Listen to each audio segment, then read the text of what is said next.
యెషయా పుస్తకము 65వ అధ్యాయము.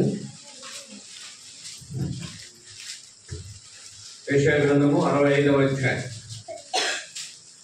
2వ వచనం. జాగ్రత్త చూద్దాం. మీరందరూ బైబిల్ చేద్దామా? మీరు ఎవరు బైబిల్ చేయరు? నితిన్ చెగేశ్వరు, మీరు ఎవరు బైబిల్ చేయరు? చదవగలి ఒక్కది అందరు నవ్వు చూడండి. యెషయా గ్రంథము 65వ అధ్యాయం 2వ వచనం. నేను చదువుతాను, జాగ్రత్తగా. తమ ఆలోచనలు అనుసరించి చెడు మార్గములను నడుచుకొనుచు లోబడనొల్లని ప్రజల వైపు దినమంతయు నా చేతులు చాపుచున్నాను. మరో భావం చదువుతాను. లూకా సువార్త 15వ అధ్యాయము 20వ వచనం. లూకా సువార్త 15వ అధ్యాయము 20వ వచనం. వాడింకను దూరంగా ఉన్నప్పుడు తండ్రి వాడిని చూసి కనికరపడి పరిగెత్తి వాని మెడ మీద పడి ముందు పెట్టుకునేను. వార్త సాయం కొరకై ప్రభు చూస్తారు. కలుసుకున్న ప్రభు నాతో మాట్లాడమన్నాడు. మహోన్నతురాన్ని స్తోత్రములు. భగవంతా మమ్మల్ని కాపాడుతూ వచ్చిన మీ కృపకై వందనములు. రాత్రి మమ్మల్ని సజీవులుగా ఉంచి మమ్మల్ని కాపాడిన దేవునికి కృతజ్ఞులమై ఇలాగ మీ ఇంటిలో చేరి మీ వాక్య ధ్యానం కొరకే మేము ఎదురు చూస్తుండగా నిల్చుని దాసుని అభిషేకించి మాట్లాడమని చేరి వచ్చిన ప్రజలను ఉద్దేశించి ఆత్మీయ ఆహారం ఇచ్చి పంచి మమ్మల్ని అందరూ కూడా సమాధానపరిచి దేవా మాకు కావలసిన ఆత్మీయ ఆహారాన్ని తృప్తిగా మాకు వడ్డించమని యేసు ప్రభు నామములో మనం చేసుకుంటున్నాము తండ్రి. ఆమేన్. 2 భాగాలు చదివాం మనము. మొదటి భాగం 2వ వచనంలో క్రింద భాగంలో ఉంది, లోబడనొల్లని ప్రజల వైపు దినమంతా నా చేతిలో చాపుచున్నాను. వినండి.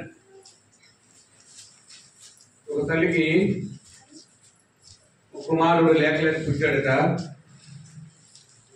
పుడితే ఆ కుమారుడికి జబ్బు చేసింది, వ్యాధి వచ్చింది. జబ్బు చేసినప్పుడు ఆ వ్యాధి వచ్చినప్పుడు ఆ తల్లి ఏం చేసిందంటే ఒక డాక్టర్ దగ్గరికి వెళ్ళింది. ఆ డాక్టరు మందిస్తూ, అమ్మా ఈ బిడ్డ ఇప్పుడు పాలిస్తావు కదా, ఈ పాలిచ్చేటప్పుడు నువ్వు ఏం చేయాలంటే పత్యం ఉండాలి. ఏముండాలా చెప్పండి? పత్యం ఉండాలా, లేకపోతే జబ్బు నీ బిడ్డకు పోదని చెప్పాడు. అయ్యా ఏం పత్యం ఉండాలా? ఏం పత్యం లేదమ్మా, నువ్వు వట్టి అన్నమే తినాలా, ఏం అందులో కనీసం అంత మిరవకాయ కానీ ఉప్పు కానీ ఉల్లిగడ్డ కానీ ఏం వాడటానికి ఆలోచన పెట్టుకోకూడదు. ఇప్పుడు ఆ తల్లి ఏం చేసింది? ఆ బిడ్డ కొరకు ఏం చేసింది? కొడేనం తిని పాలిపోయి ఆ కుమారుడు బాగైంది, కానీ ఆ తల్లి ఏమైంది తెలుసా? ఇది నిజంగా జరిగింది. రక్తం అంతా పాలిపోయి చనిపోయింది. రక్తం లేకపోతే బ్రతుకుతారండి మనుషులు? బ్రతకరు కదా. ఉపవాసం అంటే అది నువ్వు సంపూర్ణంగా చచ్చిపోవాలి. ఉపవాసం ఉన్న నిజంగా చేతులెత్తండి. నిజంగా ఉపవాసం ఉన్న చేతులెత్తండి. అంతేనా? ఒక ప్రశ్న, చదువుకునేటప్పుడు రాత్రిలో ఒక పాఠం ఇస్తాడు. ఉదయం నుంచి సాయంకాలం వరకు టీచరు ఉదయాన్నే రాసుకొని రానని చెప్పి చెప్తాడు.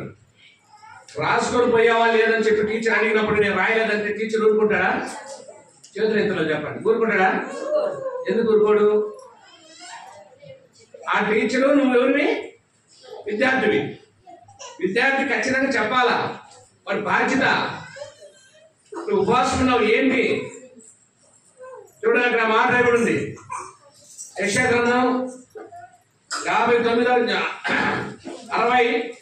65వ అధ్యాయం 2వ వచనం. లోబడని వాళ్ళని ప్రజల వైపు దినమంతయు నా చేతులు చాపుచున్నానంటూ లూకా సువార్త 15వ అధ్యాయం 20వ వచనంలో వాడు ఇంకనూ దూరముగా ఉన్నప్పుడు, ఎవరు వాడు? లోబడినటువంటి వాడు, దేవుని మాటను తిరస్కరించిన వాడు, తండ్రిని ఆస్తిని నాది నాకు కావాలని చెప్పి వ్యతిరేకించి తీసుకొని వెళ్ళి దూరం వేసి వెళ్ళి ఆస్తి మొత్తం ఖర్చు పెట్టుకొని పాడు చేసుకొని తండ్రి యొక్క పేరును పోగొట్టి తన ఆస్తి మొత్తాన్ని విడిచిపెట్టి చివరికి ఏమి లేకుండా తిరిగి వస్తున్నటువంటి కుమారుడు వైపు దినమెల్లా ఆ తండ్రి ఏం చేస్తున్నాడంట? చేతులు చాపుతూనే ఉన్నాడు. వినమ్మా, జనం ఏం చేస్తున్నాడు ఆ తండ్రి ఇదే దేవుని ప్రేమ. గుర్తుపెట్టుకోండి, దేవుని ప్రేమ అంటే ఏంటి తెలుసా? వాడు ఇంకా దూరంగా ఉన్నాడు. ఎక్కడున్నాడంట? ఎక్కడున్నావు? దూరం అంటే ఏంటి? దూరం అంటే దూరంలో ఉన్నాడనే. దూరం అంటే నీ హృదయం దేవుడికి దూరంగా ఉంది. లోక మాటలు మాట్లాడతావు, దేవుని మాటలు మాట్లాడలేవు, అదే దూరం.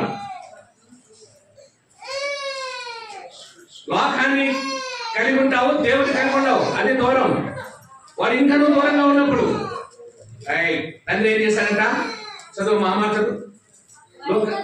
వాడు ఇంకా దూరంగా ఉన్నప్పుడు తండ్రి వాడిని చూసి, ప్రియమైన దేవుని పిల్లరా, నువ్వు దేవుడికి ఇంకా దూరంగా ఉన్నావేమో, ప్రభు నిన్ను చూస్తున్నాడు. ఈ మాట గుర్తుపెట్టుకో. ఈ భూమి మీద నువ్వు ఏం చేస్తున్నా, ఏ మంచి పని చేసినా, ఏ చెడ్డ పని చేసినా, దేవుడు చూచుటకు, ఆయన కళ్ళు కప్పి నువ్వు చేయుటకు ఎంత మాత్రం నీ వల్ల అయ్యే పని. నువ్వు ఎంత తెలివికలమైనా, ఎంత జ్ఞానవంతులమైనా, ఎంత సగౌరవమైనా, ఎంత విద్యావంతులమైనా, ఎంత ఈ భూమి మీద ఎలాంటి కులపాత్రాలు మతాలు కలిగి ఉన్నప్పటికీ దేవుని కన్ను కప్పి నువ్వు పాపం కానీ మంచి కార్యం కానీ చేయడానికి ఎంత మాత్రం నీలో లేదు. వాడు ఇంకా దూరంగా ఉన్నప్పుడు తండ్రిని చూశాను రాయబడి ఉంది. వాడు చూడలేకపోయాడు, వాడి వల్ల కాలేదు, ఎందుకంటే దూరంగా ఉన్నాడు. దేవుడిని లేక తండ్రిని చూడటానికి వాడు వల్ల కాలేదు, వాడు ముఖం ఎత్తలేకపోయాడు. ఎందుకు ఎత్తుకోలేకపోయాడు? వాడు చేసిన కార్యము మంచిది కాదు. మంచిదే, మీరు పాస్టింగ్ ఉండి దేవుని సన్నిధిలో గడపడం చాలా మంచిది. ఇది ఎన్నాళ్ళు? 40 దినాలేనా? 40 దినాలా? జీవితాంతరం, ప్రాణం ఉన్నంత వరకు, ప్రభు పిలిచేంత వరకు ఉపవాసం అనగా, ఆ దినం వరకు ఉపవాసం అనగా ఎదుటి వారి వరకు త్యాగం చేయటం అర్థం. త్యాగం చేయాలి. కుమారుడు కొడుకు తల్లి ఏం చేసిందా? త్యాగం చేసింది. త్యాగం చేయబట్టి కుమారుడు బాగుపడ్డాడు, తల్లి చనిపోయింది. ఇది దేవుని ప్రేమ. లేదా నాకు అన్ని ఏం చూసినా తినాలనిపిస్తుంది, వాడేట పోతే నాకెందుకు అనుకుంటా. ఇప్పుడు కుమారుడు బతికేవాడా? వాడు ఇంకా దూరంగా ఉన్నాడు, కలిసి పడ్డాడు తండ్రి. ఈ ప్రేమ మనం కలిగి ఉన్నామా పిల్లరా? చూడండి, ఆ మాట రాయబడింది. రండి, లూకా సువార్త 17 వచ్చిన. అయితే చదువు. బుద్ధి వచ్చినప్పుడు వాడు ఏమొచ్చినప్పుడు? అందరు చెప్పండి, ఏమొచ్చినప్పుడు? అందరు ఏమొచ్చినప్పుడు? అంతకుముందు ఏం రాలే? బుద్ధి రాలే కదా. మనం భాష అంటాం. ఎవరన్నా మా రాజన్ గారు ఏదైనా చెప్తుంటే మా పాప ఊరికరే బుద్ధి లేనివాడు అంటుంది. అంటే బుద్ధి లేనివాడు అంటే అర్థమైంది, మంచి జ్ఞానము, మంచి ఆలోచన, చెప్పిన మాట వినటానికి ఆలోచన లేని వాటిని ఏమంటారు? బుద్ధి లేనివాడా. బుద్ధి లేక ఏం చేశాడు వీడు? ఆస్తులు పంచుకొని తీసుకొని వెళ్ళిపోయాడు. వేషాలకు పెట్టాడు, లోకానికి పెట్టాడు, పాపాన్ని పెట్టాడు. ఇప్పుడు బుద్ధి వచ్చింది. ఇలా అందరము బుద్ధి రాకముందు అందరూ ఇలా చెడ్డ పనులు చేసిన వాళ్ళని, ఇక్కడ ఎవరు నీతి మంత్రమో లేవు. ఉన్నామని చెప్పడానికి యోగ్యత ఈ భూమి మీద ఒకే ఒకరికి ఉంది. ఎవరికి ఉందంట? ఒక యేసుక్రీస్తు ప్రభు వారికి. తెలుసా మీకు? వాడు బుద్ధి వచ్చినప్పుడు చదువు. నా తండ్రి కదా చూసినవా? ఇక్కడ అంటున్నాడు, బుద్ధి వచ్చినప్పుడు, తిరిగి జీవించినప్పుడు, తిరిగి బ్రతికినప్పుడు, తిరిగి రక్షించబడ్డప్పుడు నా తండ్రి అనే పిలుపు వచ్చింది. ఎవరు తండ్రి? నా తండ్రి. ఒకప్పుడు నీ తండ్రి కాదా? తండ్రే. బుద్ధి రానప్పుడు తిరస్కరించాడు, తూలనాడాడు, నెట్టివేశాడు. తండ్రి ప్రేమను దూరపరుచుకున్నాడు. బుద్ధి వస్తేనే నువ్వు రక్షించబడ్డాడు. అర్థమైందా నీకు?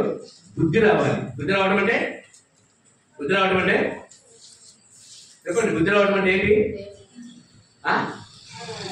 రక్షించబడటం, పాపాలు క్షమించబడటం, పక్షత్తాపడటం. దీనికి మంచి సాదృశ్యం. పక్షత్తాపడటం. ఒకప్పుడు పాపి చేయటం లేదు, త్రాగుబోతు తాగట్లేదు, వ్యభిచారి చేయట్లేదు, దొంగ చేయట్లేదు. ఇట్లున్న అప్పులము తిప్పివేయబడి, ఇట్లున్నటువంటి ఆ పెండ మీద ఉన్నటువంటి ఆ యొక్క రొట్టె అనుకున్నాము కదా. ఇప్పుడు ఇది పెండలము, ఇది రొట్టె. ఇప్పుడు మధ్యకు వచ్చి ఏం చేయాలి? ఒకటి దాన్ని అట్లకాడ తీసుకొని గీకాలి. గీకి ఇప్పుడు ఏం చేయాలి? దీన్ని తిప్పేయాలి. తిప్పి వస్తే కానీ తినడానికి అవకాశం. తిప్పి అయిపోతే ఏమైందా? అందరు చెప్పండి ఏమైంది? నీ బతుకు కూడా అంతే. ఈ రాత్రి నువ్వు బుద్ధి రాకపోతే, సరి చెయ్యబడకపోతే, రక్షించబడకపోతే, పాపం మానుకోకపోతే, పక్షత్తా పడకపోతే, ఈ రాత్రి ప్రాణంలో ఎక్కడ పోతావు తెలుసా? నీకు మారిపోతావు. రండి ఆ మాట చదవండి. ఇర్మియా గ్రంథం, ఇర్మియా పుస్తకం. దయచేసి ఆ మాట నేను చదువుతున్నాను, జాగ్రత్త వినండి. 51వ అధ్యాయము 58వ వచనం చివరి భాగం. జనులు వృద్ధాగా ప్రయాసపడుచున్నారు, అగ్నిలో పడుటకై ప్రయాసపడుచున్నారు. దేనికోసం అంటే మనం ప్రయాసపడేది? బుద్ధి రాకముందు వాడు దేనికి పోయాడు? అగ్నిలో పడటానికి పోయాడు. వాడికి తెలియదు అది అగ్ని, ఆడ కొట్టుంది, ఆడ భయంకరమైన శిక్ష ఉంది, తెలియక వెళ్ళాడు. బుద్ధి రాకముందు, జ్ఞానం లేకముందు, అనగా దేవుడిని తెలుసుకోకముందు, మారు మనసు పొందకముందు, రక్షించబడక మునుపు పాపంలో జీవిస్తున్నప్పుడు బుద్ధి లేక జీవించినటువంటి ఆ జీవితం ఎలా ఉందంటే అగ్నిలో పడటానికి వెళ్ళారంట. ఇక్కడ ఇద్దరు మనుషులు చూపిస్తాను మీకు రాత్రి, జాగ్రత్తగా గమనించండి. బుద్ధి రాకమునుపు మానవుడు ఎలా ఉన్నాడో, బుద్ధి వచ్చిన మనుషులు ఎట్లున్నాడో చూద్దాం రండి.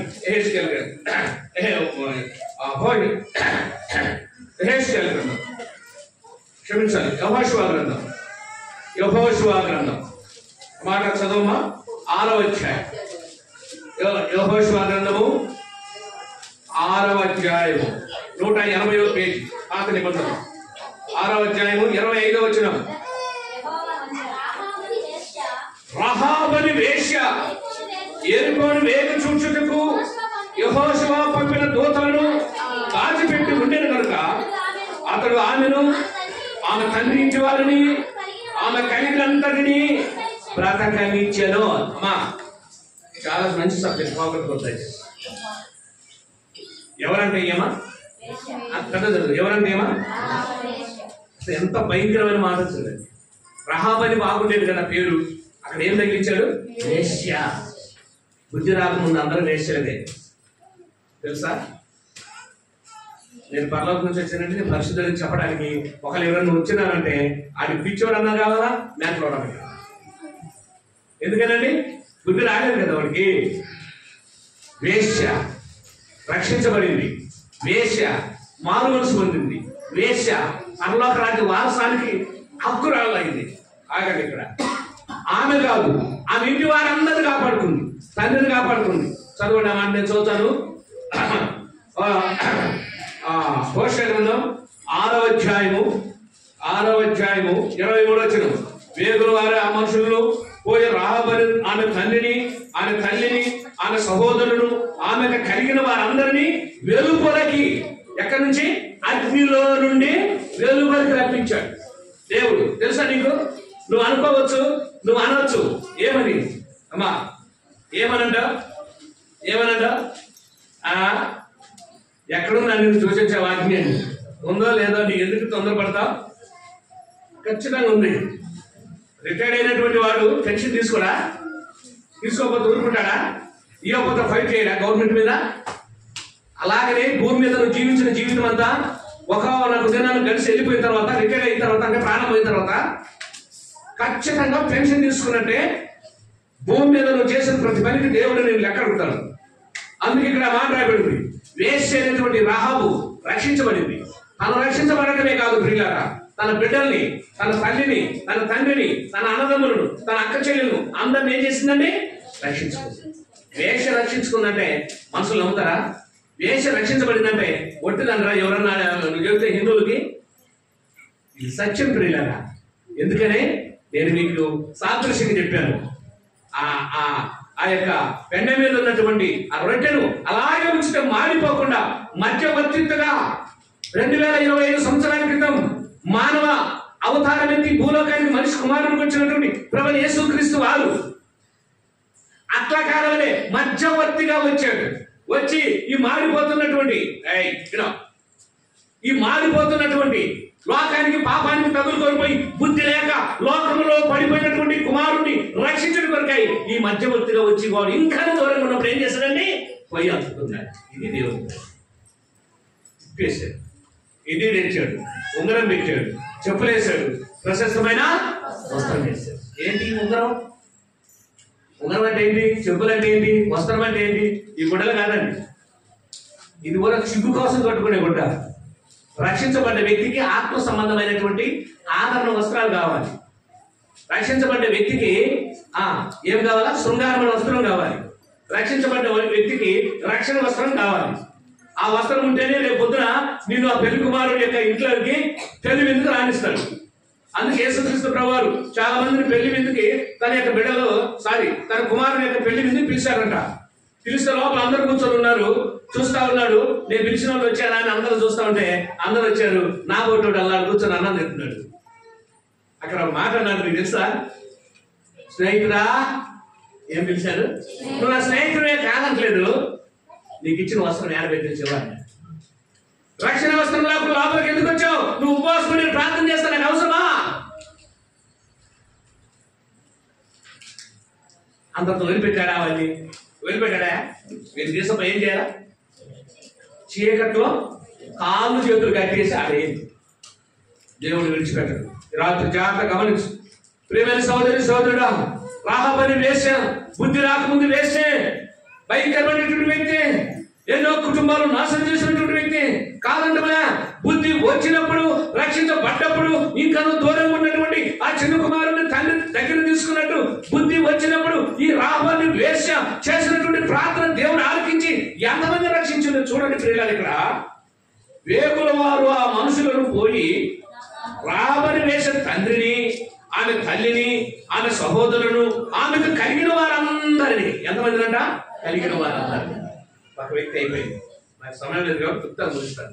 ఇక్కడ రెండో వ్యక్తి ఉన్నారు, రండి. యెహోషువ గ్రంథం 7వ అధ్యాయం 24వ వచనం. తరువాత యెహోషువయు ఇశ్రాయేలు అందరూ జరాహు కుమారుడైన ఆకానుడు ఆ వెండిని, ఆ పై వస్త్రములను, ఆ బంగారపు కమ్మిని, ఆకాను కుమారులను, జాగ్రత్త వినడమ్మా, కుమార్తెలను, యొద్దులను, గాడిదలను, మందలను, డేరాను, వానికి కలిగిన సమస్తమును పట్టుకొని ఆకూరు లోయల్లో కాల్చివేసిరి. ఇతను ఎవరు తెలుసా మీకు? ఇతను యోధా జనాంగంలో ఉన్నటువంటి ఒక ప్రథమ వ్యక్తి. ఆమె వేశ్య, అందరిని రక్షించుకుంది. ఈయనేమో అన్ని ఎరిగినవాడు, వాక్యం ఎరిగినవాడు, ప్రార్థనకు వచ్చేవాడు, మనలా ఉపవాసం ప్రార్థన చేసేవాడే, మామూలుడే కాదండి. ఎంత భయంకరంగా తెలుసా వాక్యం అక్కడ? వేశ్య రక్షించబడింది. రక్షించబడ్డాడు అనుకున్నటువంటి నీ సంగతి ఏంది? రాత్రి బుద్ధి రాకపోతే ఎక్కడ వెళ్ళిపోతాం. బుద్ధి లేనటువంటి వాడు ఇప్పుడు ఏం చేశారు తెలుసా? ఆశ కలిగి ఎవరికో, చూడండి 15వ వచనం, అప్పుడు శపితమైన ఒకరి యొక్క దొరికును వానికి కలిగిన వారందరినీ అగ్ని చేత కాల్చివేయబడును. ఒకడు అగ్నిలో నుండి తప్పించుకున్నట్లు అగ్ని చేత కాల్చివేయబడ్డాడు. ఎవరండి? ఆకాను. ఆకాను ఒక్కడేనా? ఎవరెవరంటమ్మా? చదువమ్మా. ఆకాను ఒక్కడేనా? 24వ వచనం చదువు. చదువు. ఏమేమంటే ఆయన దొంగిలించిన పై వస్త్రములు, వెండిని, బంగారు కమ్మిని, కుమారులను, కుమార్తెలను, ఎద్దులను, గాడిదలను, మందను, డేరాను, కనీసం అతను వేసుకున్న ఇంటితో సహా కాల్చివేయండి. అమ్మా ఏమన్నా అనుకుంటారని చెప్పి మొబైల్ చేయడానికి ఏమైనా నీవేమో ఒక మాట ఉండొచ్చేమో, మా చుట్టాలు ఏమైనా అనుకుంటారేమో, నాకేమైనా మొక్క మాట వచ్చింది, కానీ ఏ సైడ్ మాత్రం మొక్క మానకూడదు. నీకు ఆ సంగతి తెలుసలేదు. తెలుసా నీకు? ఒలివలే ఉన్నటువంటి కరును బయట పెట్టిన తర్వాత కంసాలు దెబ్బ తగులుతామని ఇట్ట కొడితే సాగుతే ఇప్పుడు ఏం చేయాలమ్మా? సత్తవ పని చేయాలి. అప్పుడు కానీ కర్రు సాగి వదలరాదు. నీ జీవితంలో ఎప్పుడు వచ్చి కష్టపడుతున్నా మంచిది, ఉపవాసం ఉన్నా మంచిది, వాక్యం చదువుతున్నా మంచిది, ఆరాధిస్తున్నా మంచిది. మేము కాదంటానికి ఎవరు అసలు? కానీ బుద్ధి వచ్చిందా? బుద్ధి వచ్చినప్పుడు వాడు ఇంకా దూరంగా ఉంటే ప్రభు పరిగెత్తుకుంటూ వెళ్ళాడు. బుద్ధి వచ్చిందని గ్రహించాడు దేవుడు. హృదయాశ్చర్యమైన దేవుడికి నువ్వు మాత్రము మాటగా ఏమీ చేయవు. బుద్ధి రాకముందు దేవుడు గ్రహించలేదు అన్ని. వదిలిపెట్టాడు. వాడు తిరిగి వస్తాడని తెలుసు. అన్ని అయిపోయినాయి. పొట్టు తినే కొందరు తినే పొట్టు కాడికి వచ్చాడు. వాడు ఇంకా దొరుకున్నాడు. దేవుని దగ్గర రాలేకపోతున్నాడు. కళ్ళు మూసుకుని ఉన్నాడు, తాగుబోతుగా ఉన్నాడు, వ్యభిచారిగా ఉన్నాడు, దొంగగా ఉన్నాడు, నరహంతకుడిగా ఉన్నాడు. అయ్యా నేను పోయి ఏ ముఖం పెట్టుకొని అక్కడికి వెళ్ళగలను? నేను నా వల్ల కాదు కదా. నేను విరోధంగా చేసినాను కదా ఈ పని అంతా. ప్రియమైన దేవుని బిడ్డలారా, దేవుని వాక్యము శ్రేష్టమైంది. రాత్రి జాగ్రత్త గమనించండి. జరాహు కుమారుడైనటువంటి ఆకాను తన కలిగి ఉన్న సమస్యని పోగొట్టుకోవడానికి కారణం ఏంటి? లోకాశ. ఏ ఆశ? పోగొట్టుకోవాలి. అతను చూసి చెప్పండి ఏంటంట? ఆశించి. కళ్ళు చూశాడు, ఆశించాడు. నీది కాదు, నువ్వు ఎట్లా ఆశిస్తావు? నీది కాదు. ఏదైనా నువ్వు ఆశించిన ఆందని ఎలా అనుకుంటావు? నరకం ముందు గుర్తుపెట్టుకో. కాలుస్తాడు దేవుడు. అది భార్య అయినా, భర్త అయినా, వ్యక్తిగతమైనా, దొంగతనమైనా ఏదైనా నీది కాదు, నువ్వు ఎలా ఆశిస్తావు? ఆశించిన ఆకాను కుటుంబం భూమి మీద దేవుడు లేకుండా చేయడానికి కారణమైంది మనకు ముందు వచ్చినాడని ఆశిస్తా. ఏదో ట్రైన్లో నేను వస్తుంటే, నేను ఖాళీ మీద నడుచుకుంటూ వెళ్తుంటే ఒక ఆయన సెల్లా పెట్టి అలా ఎవరితో మాట్లాడుతుంది. ఆ సీట్లు ఎవరు లేదు. నేను తీసి సంచులు వేసుకున్నాను అనుకో, నాది అయిపోద్ది కదా. నాది కాదు కదా, ఎంత అయిపోయింది. ఏమైనా సెల్లు పెట్టిపోతే ఎవరైనా తీసుకుంటారు. మర్చిపోయింది సార్, మర్చిపోయాను. నేను అడిగాను ఆయన తెలిసి, ఎంత సెల్లు? 25,000 సార్. నాకు 25,000లో 10,000 ఇవ్వడం ఎవరన్నా సెల్లు తగిలిస్తే? ఎలాగని ఇది కాదు, ఎలా ఆశిస్తావు? నీకున్నంత తృప్తి పడలేవా? నీకున్నంత సమాధానం పడలేవా?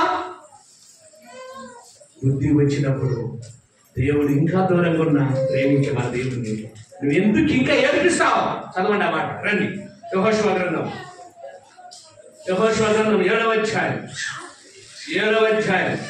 దయచేసి చూడండి ఆ మాట. చదమ్మా. 21వ వచనం. లోపుడు సొమ్ములో ఒక మంచి సీనారు వస్త్రమును, 200 తులములను, 70 తులముల ఎత్తుగల బంగారు కమ్మిని నేను చూసి వాటిని ఆశించి తీసుకుంటుని. ఏమయ్యా, ఎందుకు ఆశించా? నువ్వెవరివి? ఎవరు ఆయన? నేను ఎవరైనా యోధా జనాంగంలో ప్రథముడు.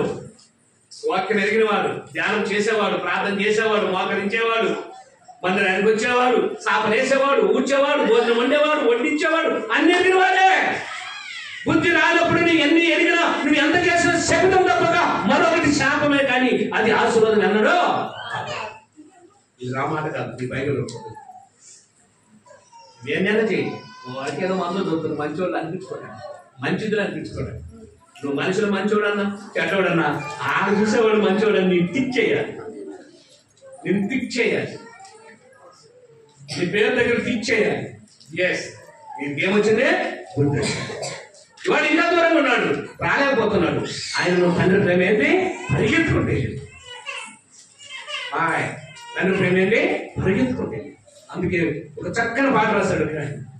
దేవుని ప్రేమయే మనలను క్రీస్తులో ఏర్పరచింది, తన మహా ప్రేమ చేత క్రీస్తుతో కూడా బ్రతికించింది. ఆ ప్రేమ మారనిది, శాశ్వతమైనది, మమ్ము ఎడబాయనిది, వాడబడనిది.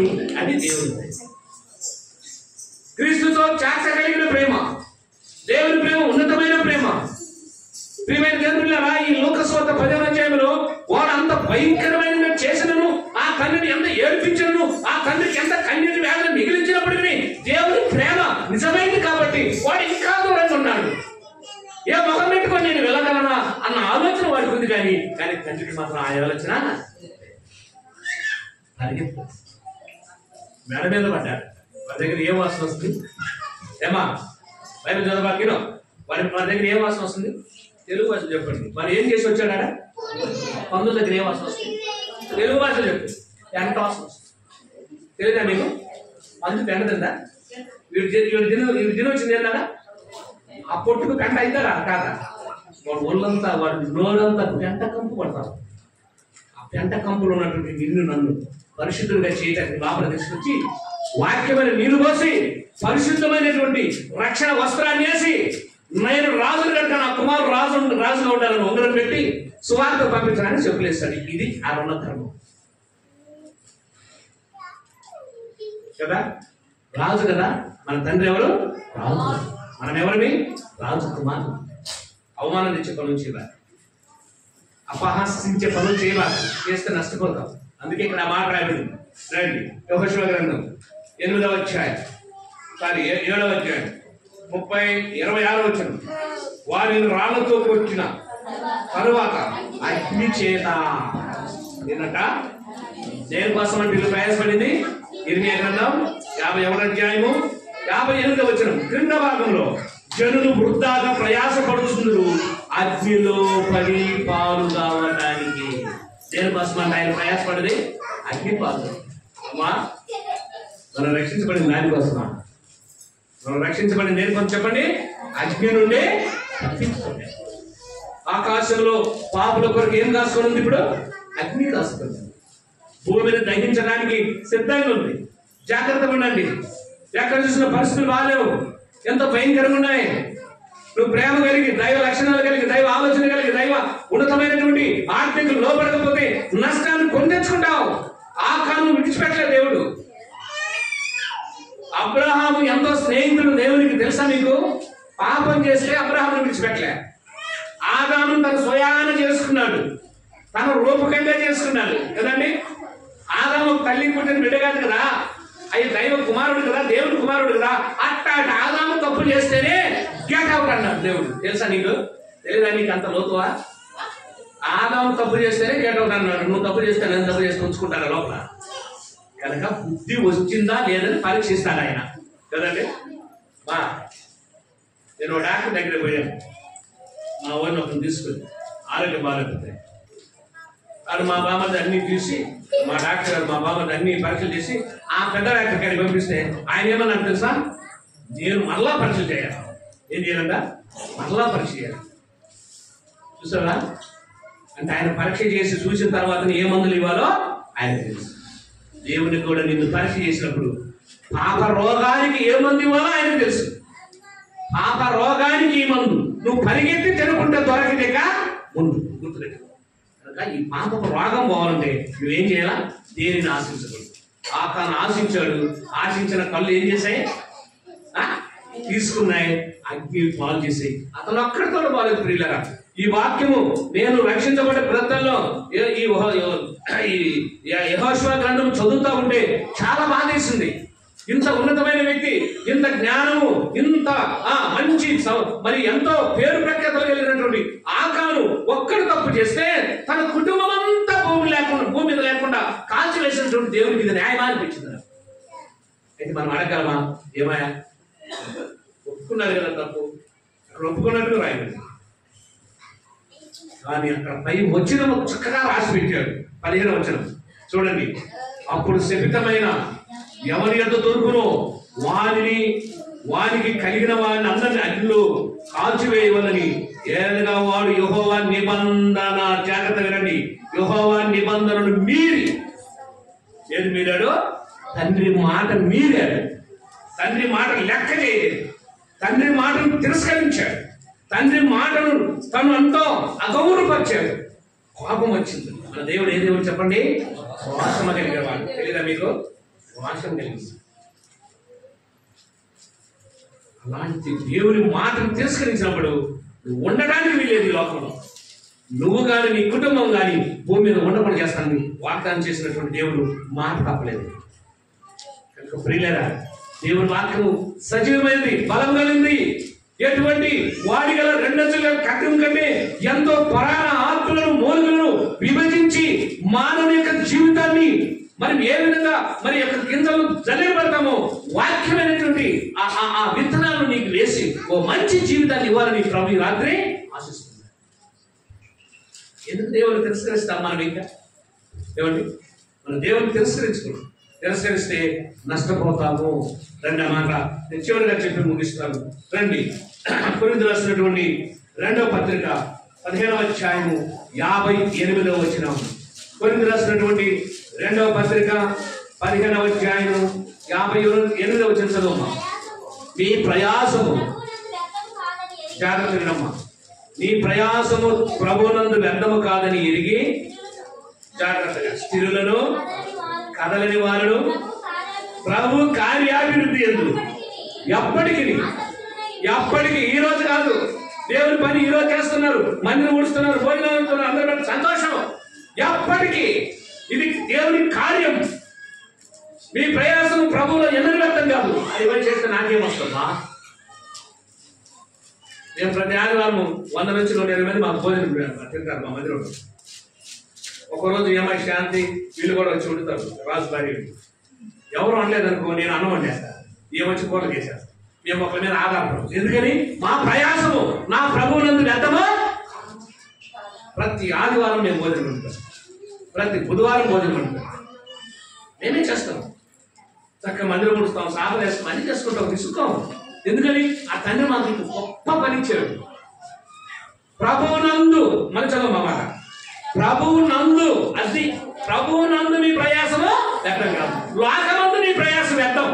నువ్వు ఎన్ని వ్యసనాలు పెట్టుకున్నా, ఎంత పరిగెత్తినా, ఎన్ని డబ్బులున్నా, ఎన్ని మెద్దలు కట్టించినా, ఎన్ని మేళ కట్టించినా ఖచ్చితంగా అగ్ని పాలు కావడానికి తప్పితే మరొకటానికి అగ్ని నుంచి తప్పించుకోవాలంటే దేవుని యందు నువ్వు చేసిన పని ఎన్నడూ కూడా దేవుడిని దూరపరచడానికి అన్యాయస్తుడు. ఆయన యందు నువ్వు ప్రయాసపడు, పని చెయ్యి. ఎంత పని ఇది? చిన్న పని కాదు, ఏదో మీరు అనుకున్నంత ఆశామాషి పని కాదు. ఏదో జయరావు గారు వస్తారు కంచె ప్రార్థన. ఏంటిది? ఎవరి కోసం యుద్ధం చేస్తున్నావు? మీరందరూ రక్షించబడి మీరందరూ పరలోక రాజ్య వారసులుగా ఉంటే ఎంత ఆనందం, ఎంత సంతోషం. నిత్యత్వంలో, నిత్యరాజ్యంలో ప్రభుత్వం ఒక రోజు ఉంటామన్న నిరీక్షణ కలిగిన వారిపై మనం జీవిస్తే మనకి ఎంత, మన కుటుంబానికి ఎంత ఆశీర్వాదం చెప్పండి. కనుక ప్రియులారా, మన ప్రయాసం ఎన్నడూ కూడా వ్యర్థము కాకుండా ఉండాలంటే మనం ఎక్కడుండాలో ఒక మాట చెప్తున్నారు వినండి, స్థిరంగా ఉండాలి. చెప్పండి, ఎక్కడుండాలా? అమ్మా అందరండి, ఎక్కడుండాలా? స్థిరంగా ఉండాలంటే అది ఎక్కడుండాలా? గట్టిగా ఉండాలి. ఒగుడాకు ఇక్కడ పెట్టండి గాలికి. ఏమయ్యా, ఒగుడాకు తెలుసా మీకు? గాలికి పెట్టండి, ఉంటుందా ఇట్లా? తూర్పు గాలి పెట్టిందని ఎక్కడ ఉంటుంది? ఇట్టుంది కదా. పరవడ గాలి పెడితే ఈ ఆలు మందిరానికి వచ్చినప్పుడు ఈ తర్వాత భోజనం లేదు, రాదు. గట్టిగా ఒక చేయలేదని చెప్పినప్పుడు ఆట గీలేదనుకో వస్తావా? ఒగుడాకు చీరుకున్నాడు. చేయడం కోసమో పాట కోసం భోజనం కోసం దేవుని యందు స్థిరపడి ఉండాలి. ఎట్లుండాలా? స్థిరముగా ఉండాలి. స్థిరులు కదలని వారు. నువ్వు స్థిరపరచబడాలి, గట్టిగా బాదుకోవాలి. బాగా గుంట లోతుకు తీసి బాధితే కానీ గట్టిగా ఉంటుంది. నీ జీవితం బాగా లోతైన అనుభవంతో వెళ్ళాలి. వెళ్ళలేదు కాబట్టి పాపం వాడు దూరంగా ఉన్నప్పుడు ఏడ్చుకుంటూ పోతా ఉన్నాడు. తల్లి కనికర వాడు పరిగెత్తాడు. అది దేవుని ప్రేమ. కనుక ప్రియులారా, ఇద్దరు వ్యక్తుల్లో మరి రహాబని వేసి రక్షించబడింది, తన కుటుంబాన్ని రక్షించుకుంది. ఇతను రక్షించబడ్డాడు అనుకున్నాడు కానీ పాపం ఎవరండి? ఆకాను. కానీ తన కుటుంబం భూమి మీద. ఇద్దరు వ్యక్తులు మనమేమో ఈ రాత్రి ఆలోచించి దేవుడిచ్చినటువంటి మంచి సమయంలో, తరుణములు ప్రభు వాక్యానికి లోబడి ఒకవేళ ఏదైనా చిన్నది పొరపాటు, ఏ పొరపాటు అండి? చిన్న కుమారుడు చేసిన పొరపాట్లు ఏమంటే దూరంగా ఉన్నా పరిగెత్తాలి దేవుడు. కానీ ఎప్పుడు బుద్ధి రావాలి, తిరిగి జీవించాలి, రక్షించబడాలి. అప్పుడు నీ జీవితం సంపూర్ణంగా మార్చబడి ప్రభు నీతో ఉన్నతమైన స్థానానికి తీసుకెళ్ళి ప్రభు మాటల మన వృద్ధిలో ఆస్వాదించుకుంటాం. ప్రార్థన చేసుకుందాం. దయచేసి దేవుని మాటలు విన్నాం. సహోదరుడా, సహోదరి,